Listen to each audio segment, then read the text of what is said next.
Hello everyone and welcome back to the GeekWave. This is the low budget show. It's the show so low it has no budget. Maybe to reinvent ourselves in a modern era, we will get like an ongoing series that redefines who we are as a character, and we move into an apartment that we own, and like our like derivative sidekick that's kind of not even our sidekick, but just like the younger version of us will also help out a bit with like our pizza dog or something.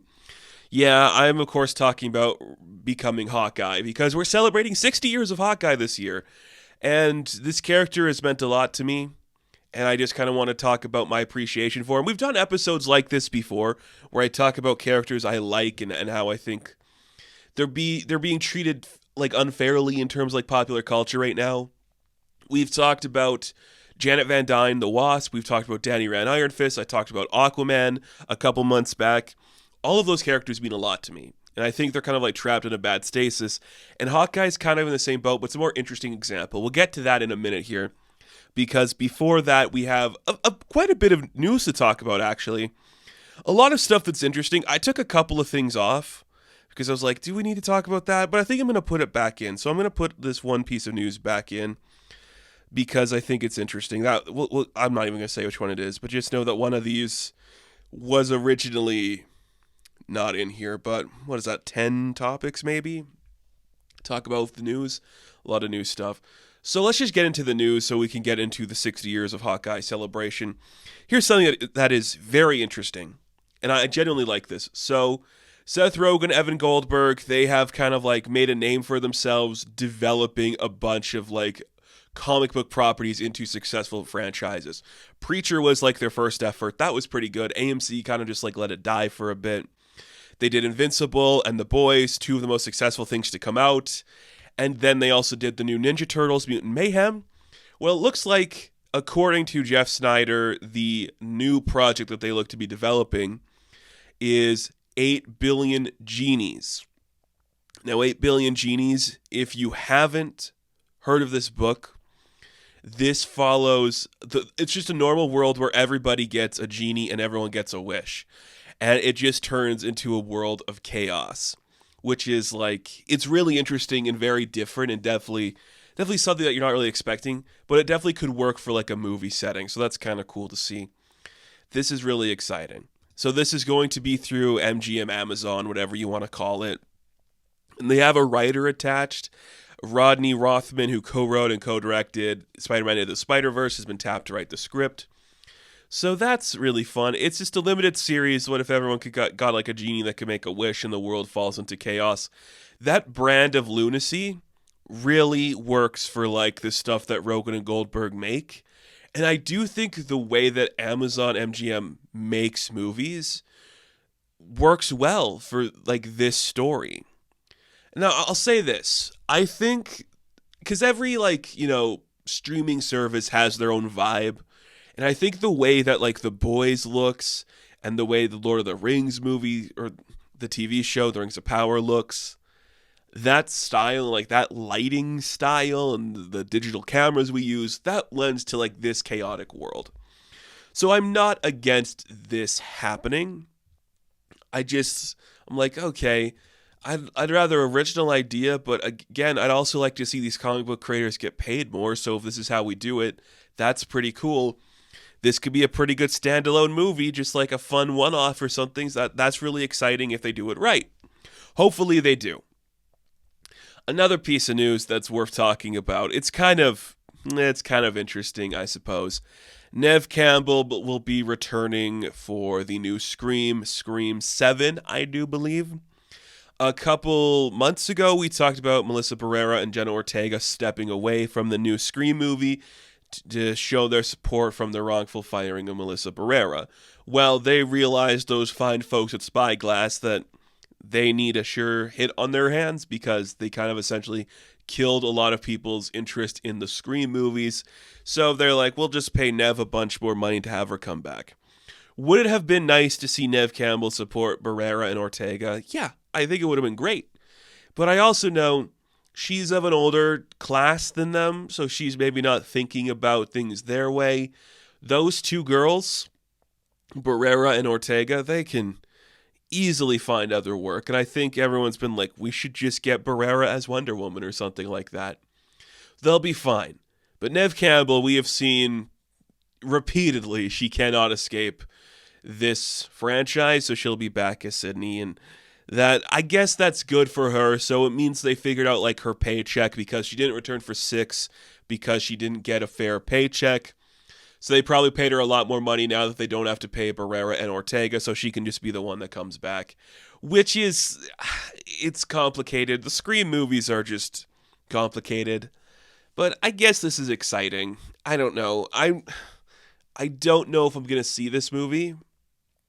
It's one of the ones that I do think I'm going to maybe boycott when it comes out, if things look like they're just completely being ignorant and oblivious to the stuff that they did. So we'll see what happens. It is kind of worrisome that they're just like, you get it. Nev's back. Yay, everything's fine. When it's not really fine. We just don't talk about things. I don't know. We'll see what happens. But stay tuned for probably more news from this franchise. I don't know how it's going to go. I don't think it's going to go well. And speaking of things that I don't know if they're going to go well, Steven Spielberg was asked the other day about Ready Player 2, a book that I don't think anybody has ever read in their lives, but okay, I read the Ready Player 1 book. I read it when I was in high school. I got it for free from something, and I was just like, I'll read this. And I read it when I'm in high school, right? I'm maybe 17 years old, and I'm thinking to myself, yeah, this is awesome. A VR world where you could be like anybody you want, that's kind of cool. And it's referencing stuff I like, that's also cool.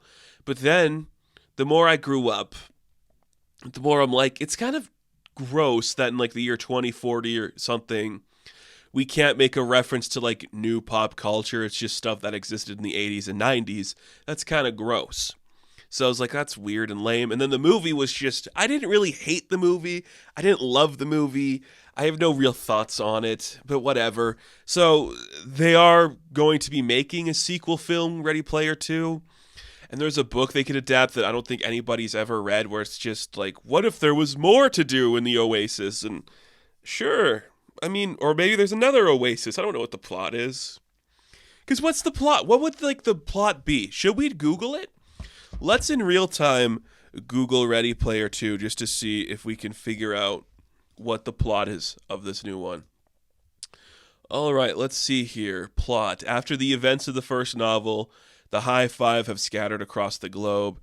H is on vacation in Senegal for fiance, blah, blah, blah. What's the plot? Wade finds an encryption on Holiday's Easter egg, and after following directions, he finds the first operational Ani Oasis neural interference headset. This headset takes control of the user's mind and gives real-world sensations inside the Oasis. Dude can now fuck in the Oasis. That's what we're doing here.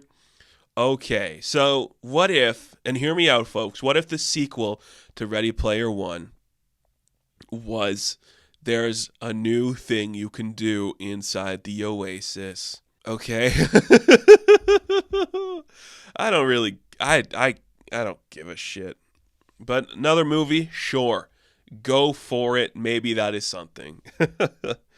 Here's something, though. This is kind of cool. The Bear, the TV show The Bear, currently filming Season 3, is also in the process of filming Season 4, which is kind of freaking sweet.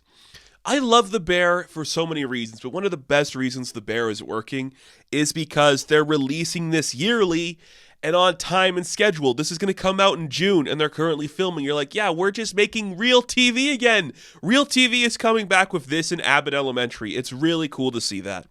So I really do like that this is happening. About freaking time real TV comes back. Here's something that's also worth talking about, and I have a bunch of theories about this. Maybe we'll talk about this in another video. I don't know. The Batman Part 2 has been delayed a full year to October of 2026. This is very interesting.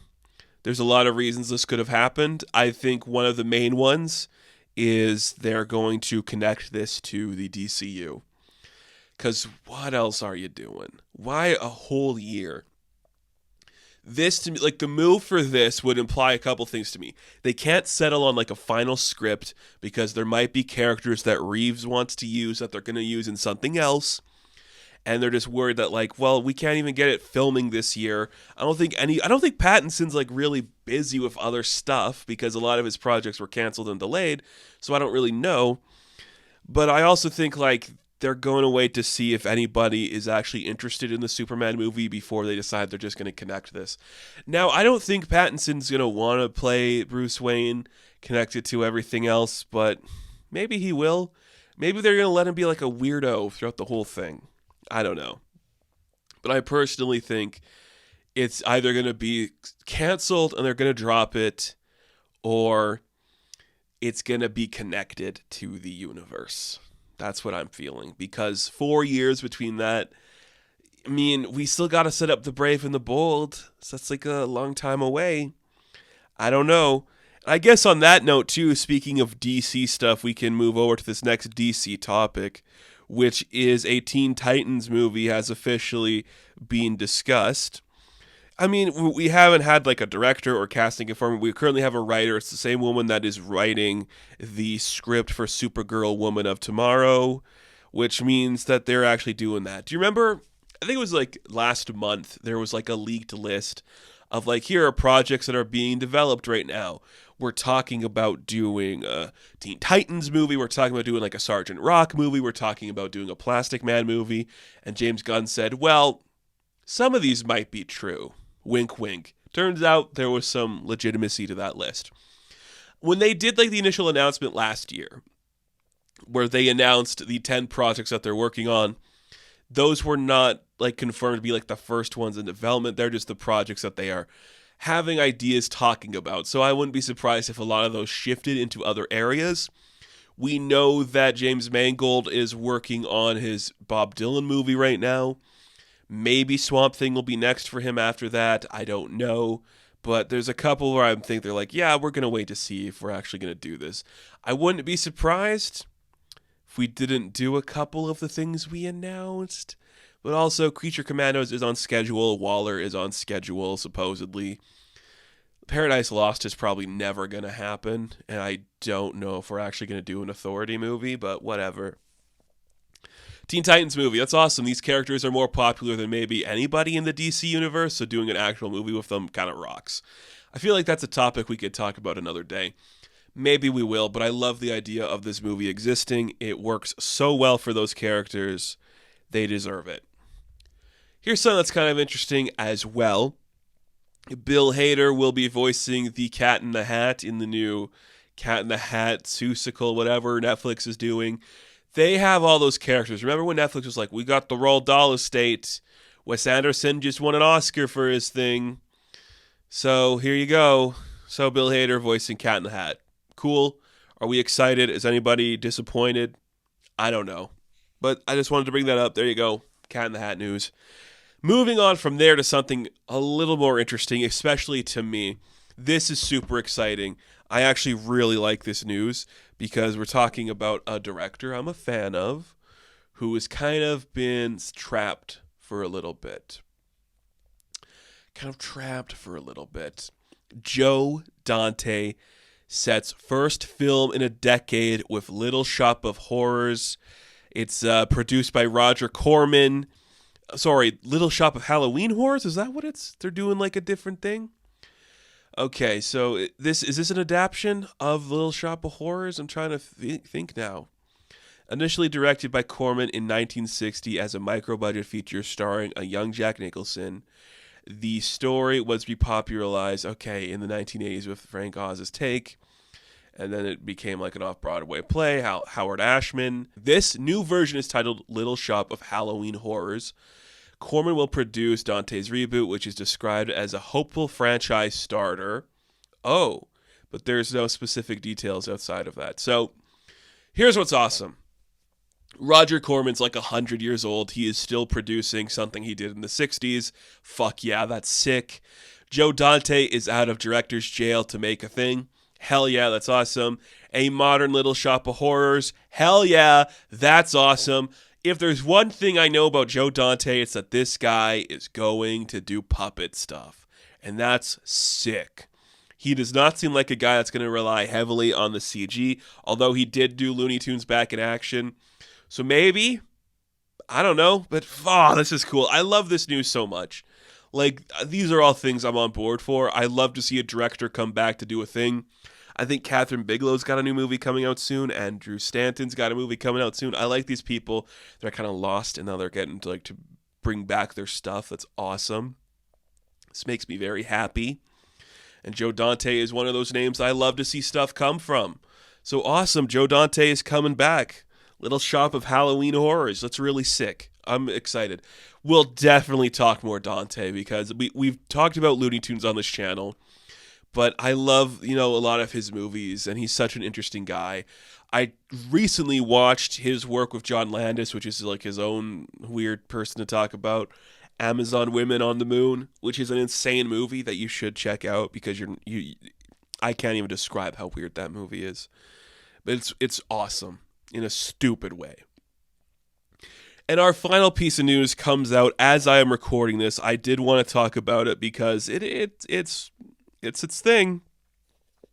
You might remember last year there was a film called Winnie the Pooh, Blood and Honey.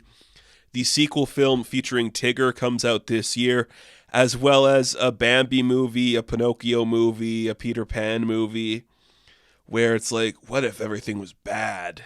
Well, guess what, folks? Because those are all being produced by the same studio, Jagged Edge Productions, they are creating something called the Twisted Childhood Universe, and all of those characters will be teaming up for a movie called the Poohniverse Monsters Assemble in 2025. So if you want to see a twisted Winnie the Pooh, Tigger, and Piglet team up with a messed up Mad Hatter and a Bambi, like a crazed deer and a fucked up wooden boy, you're in luck because it's happening. We're doing it, folks. That is officially a thing that is happening. If that is interesting to anybody, is that interesting to anybody? I really wonder. Bambi, Tinkerbell, Pinocchio, Peter Pan, Tigger, Piglet, and the Mad Hatter, and Sleeping Beauty will all unite in a horror team-up movie, Poohniverse Monsters Assemble. So, there you go. Also, news out now that Cat in the Hat movie will actually come to theaters March 6th, 2026. It will star Bill Hader, Quinta Brunson, Bowen Yang, Xochitl Gomez, and Matt Berry. Okay. Poohniverse. That's it. That's all. Time to talk shop.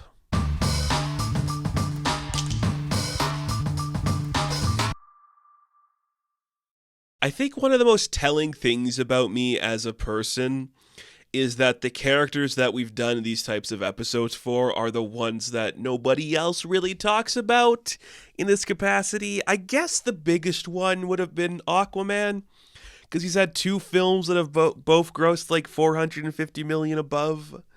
So, he's popular. But I don't know. I just like characters that nobody else likes.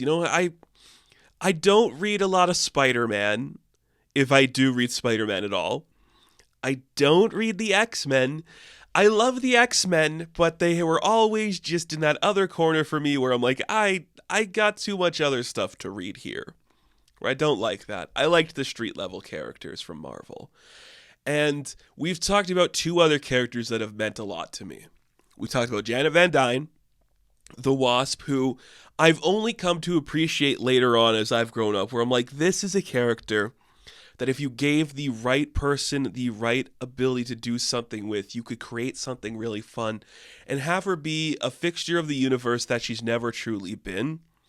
And the other one we've talked about is Danny Rand, Iron Fist. And Iron Fist, look, I've done the whole episode on him. There's just so much that the character represents that Marvel is afraid of because there was like backlash to a bad TV show. And now they're essentially like corrupting the character, which in itself sucks. And I could talk about that endlessly. But the truth of the matter is, I don't think I get to be the Marvel fan I am without Clint Barton. I don't think I get here. I have talked, and I've talked endlessly about this. I do a bunch of videos talking about my favorite Marvel character, which is Moon Knight. Moon Knight is my favorite Marvel character, one of my favorite literacy characters. I love what he represents. I love everything he does. And then I would say my other top four would be Danny and Janet, but Clint is really close to the top. And in recent times, it's not that I've fallen out of love with Clint. Just in recent times, I haven't been as like Clint Barton focused. I think solely because the more popular the character becomes, the more I feel like he loses the thing that makes him special. And I like that about Clint when he is like this specific voice.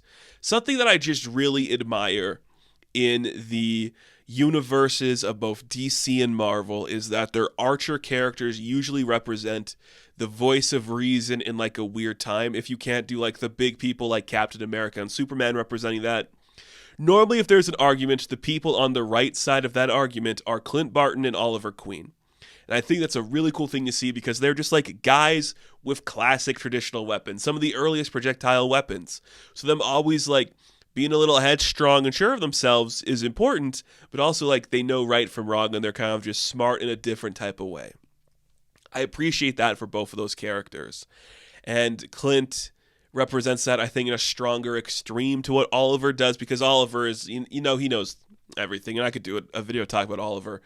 But Clint, he always just represented like, this is just like a guy amongst the special people when it comes to the Avengers. That's what he's always represented to me, where he is just using a simplistic weapon that he is specialized in, wearing a stupid head sock with pointed ears and an H on his head, wearing like a weird purple skirt sometimes, and is just capable to play with the big boys.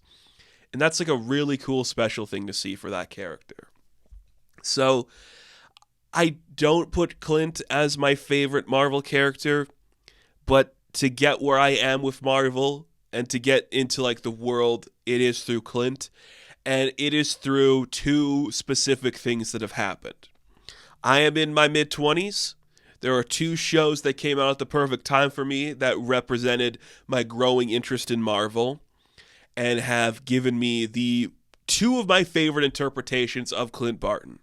One of them, he appears in limited episodes, which is called the Superhero Squad Show. And I've talked about the Superhero Squad Show for a very long time. It is one of my favorite interpretations of Marvel characters.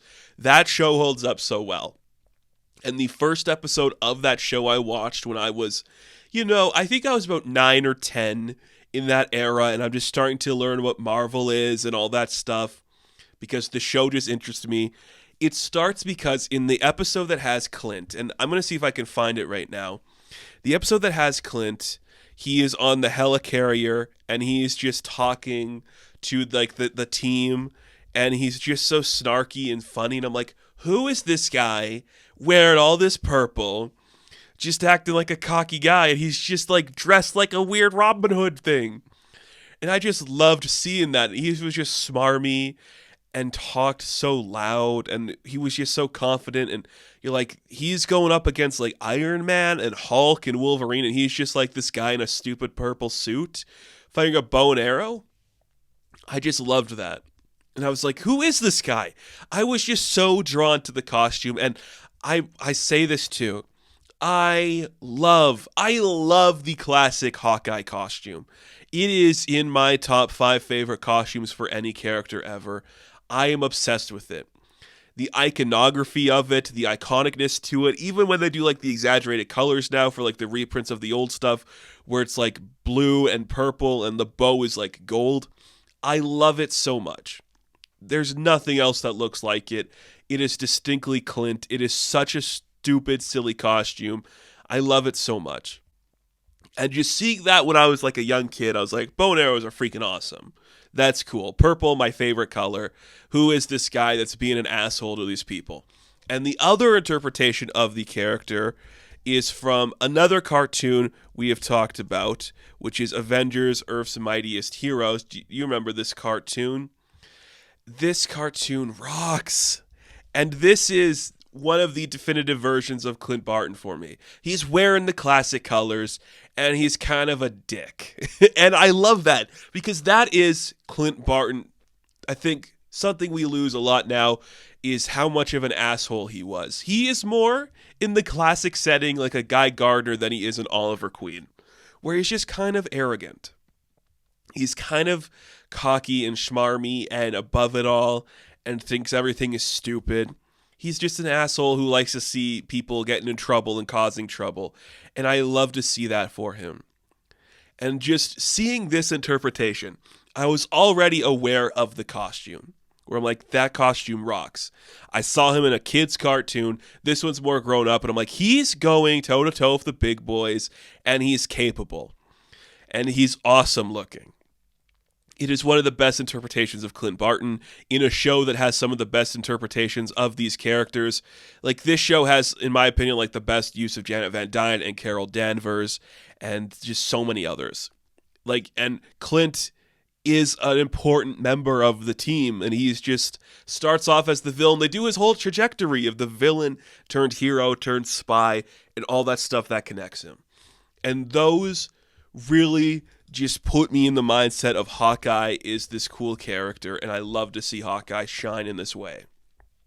And as I started to watch those shows, I started to delve more into the Marvel Universe, and that led me to reading more of the comic books. And I jumped into Clint Barton when he was in a very interesting transition period. So I think there's a couple of key eras for Hawkeye. The first one comes in the form of like the original Avengers stuff, where he kind of appears in Iron Man, slowly morphs into like the dysfunctional Avengers character who's kind of like a loose cannon and a hothead. And then he stays there for a while, just like in and out, slowly becoming Goliath for a minute, doing his thing over here and over there. There's that era, which is just Clint is an asshole. And that is really interesting. And then there is the second era for Clint, which I also like, which is he is different than other Avengers and he can lead his own Avengers team. Like the 80s maturity of Clint can now lead the West Coast Avengers. I would say up until he becomes a member of Thunderbolts is like another like key era for Clint, where he is now a key fixture of this universe. He is synonymous with guys like Iron Man and Thor and Captain America. He can lead his own team, should lead his own team. I love when Clint is a leader of the Avengers because his team's a little bit different. I love when he's on the Thunderbolts and starts to lead the Thunderbolts because it's like, this is a team that is perfect for him. Reformed heroes, or reformed villains, I should say, on a team of superheroes, that is what Clint should lead. And that's awesome. And I read all of that after the other transition period, which is the post-movie appearance. So two things happen kind of in like the mid-2000s to like 2010 era. The first thing is Clint Barton is going to become a mainstay of the Avengers filmography, which I love to hear that. As a Clint Barton fan and a Hawkeye fan, when I saw Jeremy Renner in the weird Thor movie where he's holding a bow and arrow, I'm like, that can't be Hawkeye. He doesn't look like Hawkeye. And then we get the Avengers film from Joss Whedon in 2012. Now, I have opinions on that movie. I don't hate that film. Something I am very upset by is the use of Clint Barton in that film. And what you'll come to realize as we talk about all these characters from the comic books that I love is that their live action interpretations are bastardizations of what these characters are. We talked about it with Michelle Pfeiffer. We talked about it with Finn Jones. We kind of talked about it with Jason Momoa. When it comes to Clint Barton in the MCU, portrayed by Jeremy Renner, they really don't nail it. They go for the Ultimates version from the Ultimate comic books where he's stubborn and just more badass. So getting Jeremy Renner could work. I don't hate the casting of Jeremy Renner. I think he's a good actor, and in that era, yeah, he is like the type of snarky guy that could pull off a Clint Barton. The problem is he wasn't willing to wear the Clint Barton garb. And this is its own problem. Could the stupid Hawkeye costume work in live action? I think there's interpretations of it that could. I think like the more like Dark Avengers era one, where like you got the long purple sleeve and the shortened like, weird eye pieces could have worked. But they just didn't even attempt it. They've never truly attempted it. The entirety the character has been in the MCU, they've never attempted to do it. Instead, they made a simple design where he's like wearing a t-shirt and straps, and there's like a little bit of like burgundy purple on it. And I hate that look. I am disgusted by that look. I hate that it gets carried all the way through all of it. Even the Ronin stuff for him, I don't love. I have problems with a lot of the interpretations of characters in the Marvel movies. I really do. I really do. But what I really hate is how they took fundamental key things about Clint Barton and changed them. So, the first thing is he's not wearing the classic costume. Fine, whatever. They really emphasize his relationship with Black Widow. That's fine. I have no problem with that. I think Avengers Age of Ultron is a really good movie. I really like that movie. The stuff where I'm like, oh man, is the stuff with Clint and his family. And I get why they did this, because nobody likes Clint Barton, so just give him a family, like a secret place to hide out, and you're like, whatever. That is just like, I don't like that. Fundamentally, I don't think Clint Barton should have in continuity children. He is one of those guys that should always just be like the down on his luck bachelor who has screwed up relationships with more women than he has like succeeded in them. He has one true relationship that should work and should always be intact. We'll get to that in a minute here. But he should never have like kids to worry about. So that is just aging him up. See, Clint should be presented as like not the carefree bachelor, I guess, when like everyone's older, but you're just like, well, this guy, he tried a little too hard and he never really got anything. The same way I don't want Tony Stark to have kids, it's the same thing I want from Hawkeye not having kids. Now, another key thing for that, in my opinion, is one of the most important things that happened to Clint and his wife/ex-wife, Bobby Morse, is the miscarriage of their child. And I think that should always be intact for their relationship. There shouldn't be any changes to that part of it, because it is just a key thing where he's like, I could have had something I never had, and now I don't have it, so I don't want it with anybody else but her. So I don't want to see that from anything. So the movies turn him into like the old dad, the tired old dad who's kind of broken, and then he doesn't really get to do anything. And a couple years ago, I think it's 3 years ago now, Jesus, time flies, he had his television series. And I really disliked his television series. I have been quoted as saying it is my least favorite thing Marvel has ever produced. In the cinematic universe, I dislike that Hawkeye show. It looks bad. Nobody feels committed to what we're doing. Jeremy Renner is tired and bored and not having fun. And Clint has no characterization other than, ugh, I'm tired and this is stupid.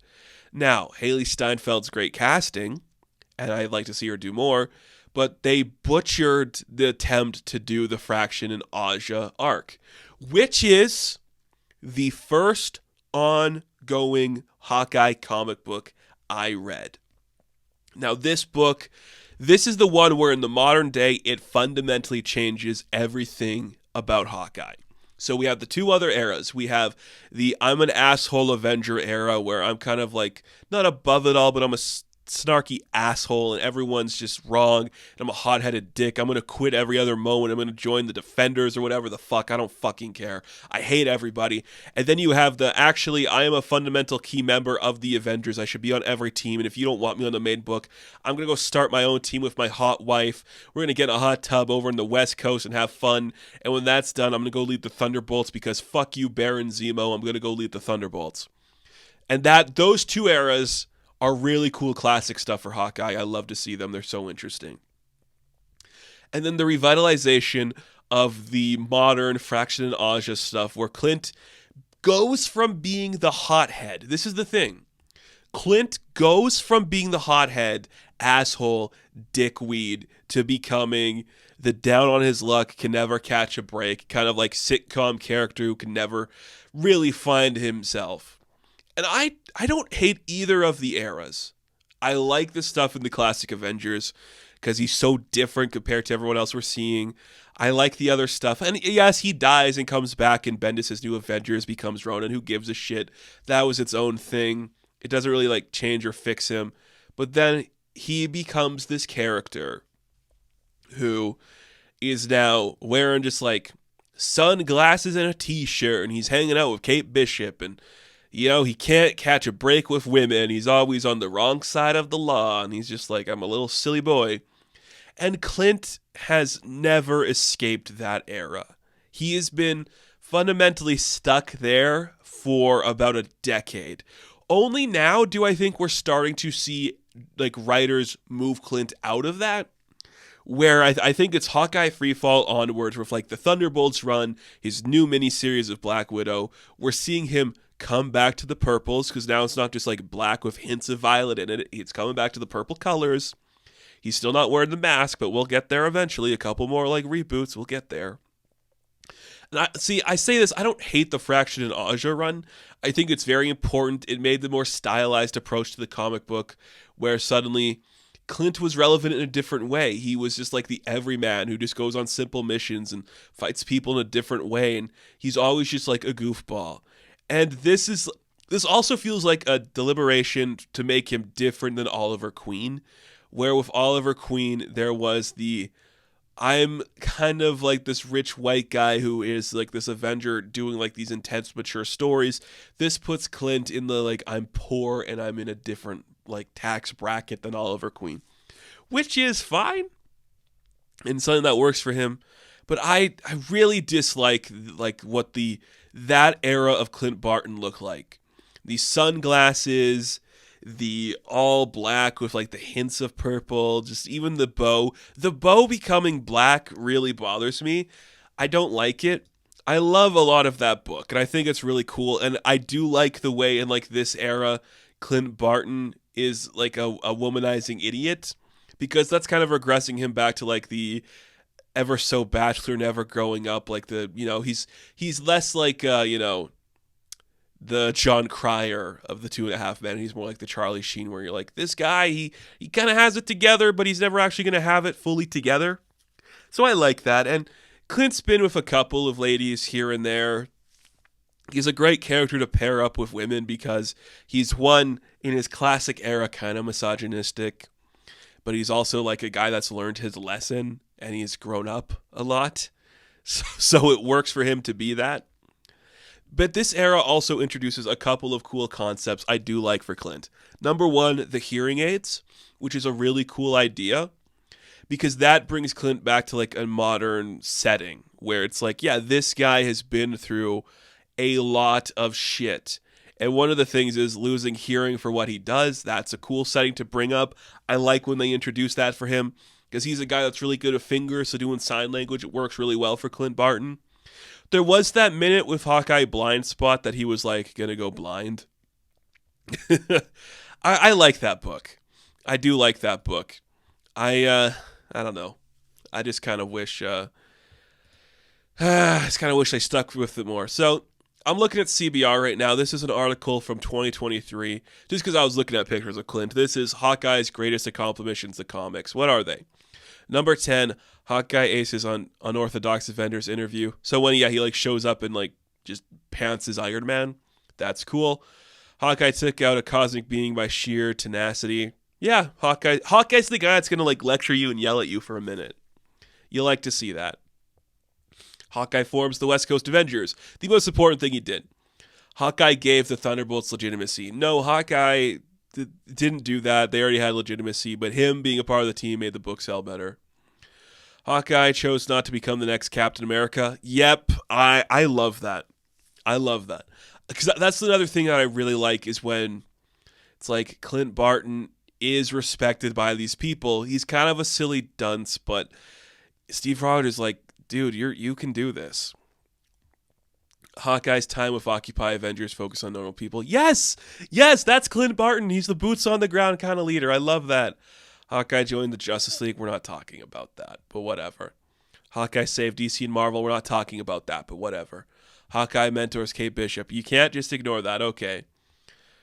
Hawkeye is a human in a world of gods. Is that really his most important thing? Are you bringing up Axe Judgment Day? No, thank you. Silly list, but hey, that's Clint Barton. He's just a guy. He's just a guy, and that matters to his character. So I don't love what the movies have done to him, and I think they put him in a specific position for so long. And only now are we kind of like seeing this change in Hawkeye, where he's going from, we had to make him more like Jeremy Renner, where he's like a silent assassin archer type. We're getting back into what classic Clint Barton was. We had Hawkeye 3 Fall a couple years ago, which is where Clint Barton saw someone take on the Ronin persona. It just turned out it was him to like do sneaky things. He led the new Thunderbolts, which were funded by Mayor Luke Cage, and now he's doing his miniseries with Natasha because they're both turning 60, which is really cool. And that's what I also love about Clint Barton.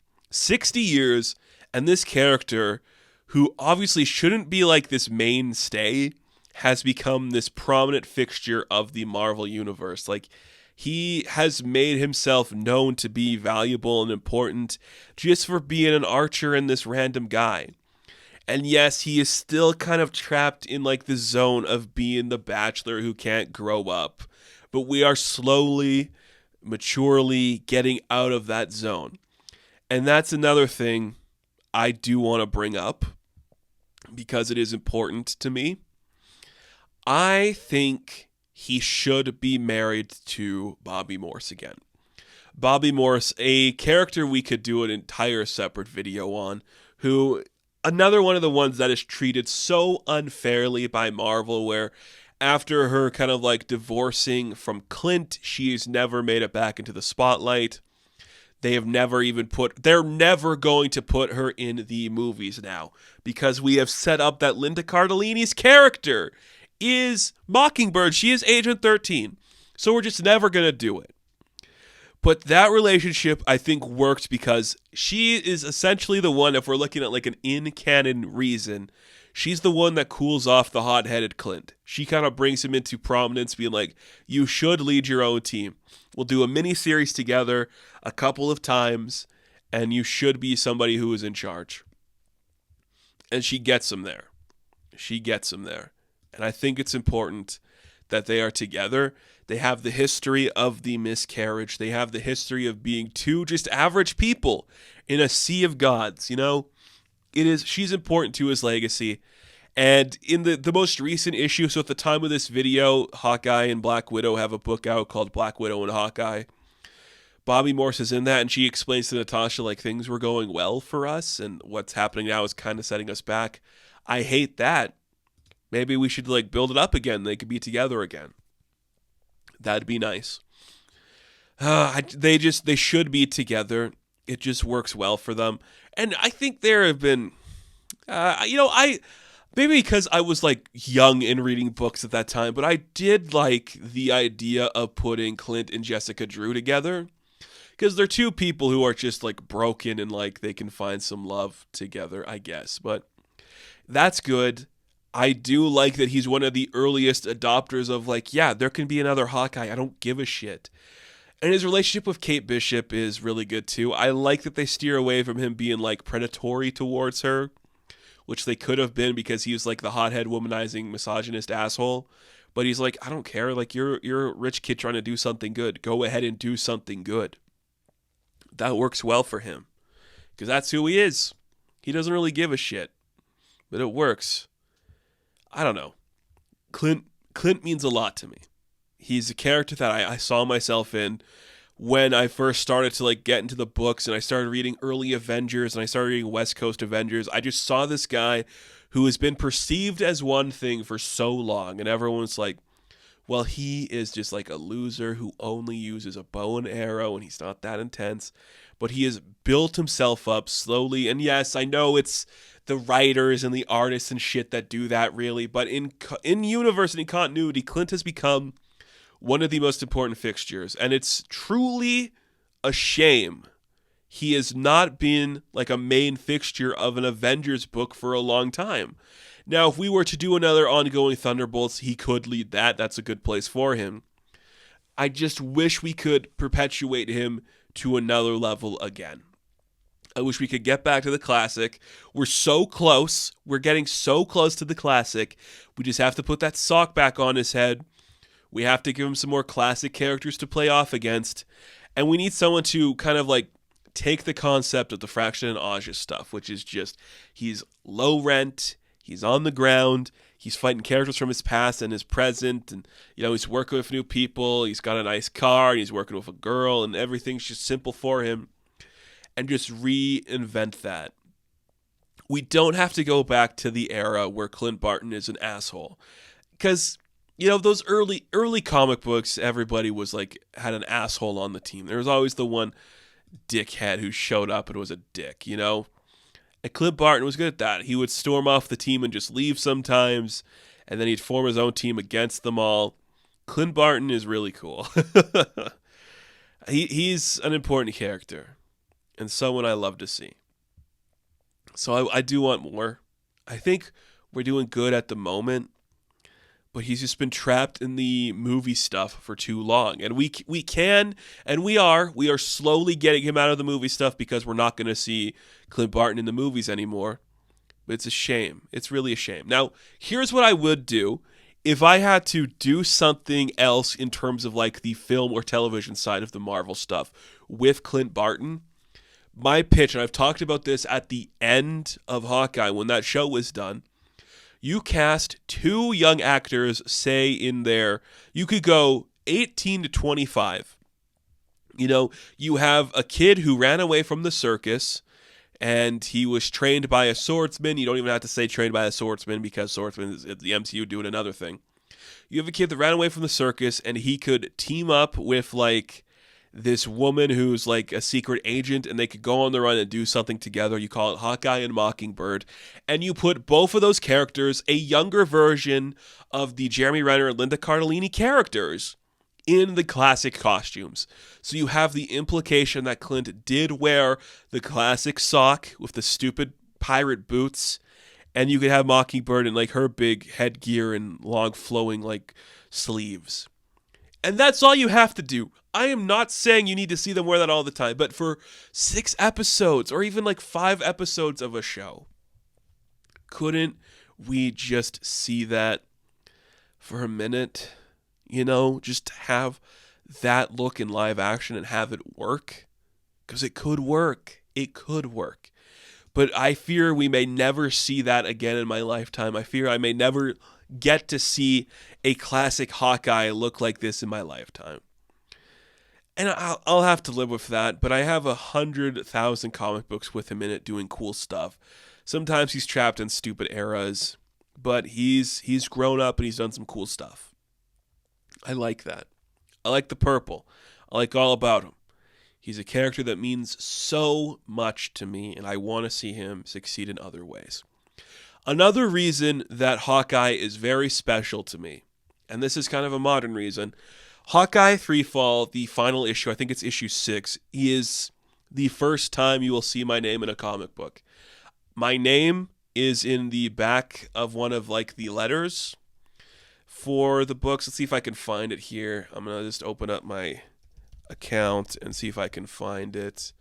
I'll bring it up because I love that book. And it just meant so much to me. Seeing Hawkeye be taken in a serious direction like that was really cool to me. And I loved that. So I am in a book, and that makes me happy. Is it this one? Is it this one? Is it issue 5? Which one am I in? Oh, no, I'm in issue 6. Okay. Awesome. My name is in a comic book, and it is for Clint Barton, and I love that. It makes me so happy.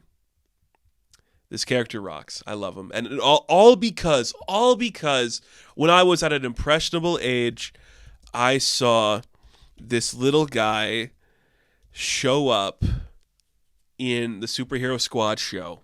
And he had weird mask, cool colors, fingerless gloves. And he's like, look at these freaks over here. And I'm like, yeah, look at them. They're ridiculous. They are ridiculous. And I responded to that heavily. Oh, man. It was great. It was great. I love it. And I love Clint Barton. I'm glad we're talking about him. I will continue to review Clint Barton comic books. I'll continue to love this character because he is the reason I am here. He's the reason I'm into Marvel at all. I saw this character on 2 separate cartoons, and I was like, this is the same energy I love. It's the type of arrogance I am drawn to. And then I started to read the empathy of him in the comic books of like this hot-headed dick who matures, meets a girl, loses her, gets trapped in like the sitcom guy who can never truly like catch a break. And I love that trajectory, and it works so well for Clint.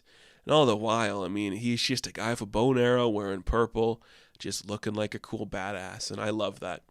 So I have done a video before talking about the best books to read for Hawkeye. I love his original like mini series from the 80s and like his West Coast Avengers stuff. His early Avengers books from like the 60s and 70s are kind of fun too if you want to check those out.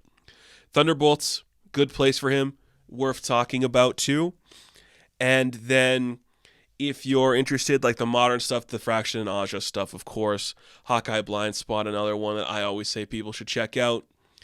And there's just so many good books, and they keep coming. Hawkeye Freefall, another one that kind of rocks. So I think that is going to do it for this episode of the GeekWave. Now, thank you all for watching this video. Be sure to like it, and be sure to like and subscribe to the channel. I'm sorry I'm messing up now. I'm getting a phone call. As always, you can check me out on Instagram, TikTok, and Twitter. And of course, I will catch you in the next one. So have fun, stay safe, and good luck. Keep shooting, Ace.